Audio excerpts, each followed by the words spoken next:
Alors, pour nous, l'urbanisme circulaire, ce n'est pas un concept théorique, c'est vraiment une démarche très pragmatique, très pratique. La question, c'est comment est-ce qu'on met en œuvre des vraies alternatives à l'étalement urbain.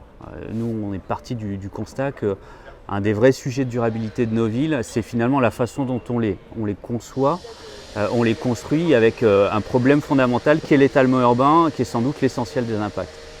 Aujourd'hui, l'étalement urbain en France, simplement, c'est 30 000 hectares par an. C'est une vingtaine d'aéroports Notre-Dame-des-Landes tous les ans qui sont construits. Il n'y a pas une manifestation. Or, l'impact est absolument massif. Et il est temps qu'on trouve des solutions. Alors, les solutions, elles existent. La question, c'est comment on les met en œuvre. C'est ce qu'on a réuni sous le terme d'urbanisme circulaire. Donc, c'est en fait la transposition des concepts d'économie circulaire. Donc, l'idée qu'à un moment, on a des objets, on les utilise et on évite de les mettre à la poubelle en les réemployant, en les recyclant, en les réutilisant. C'est pareil pour le sol.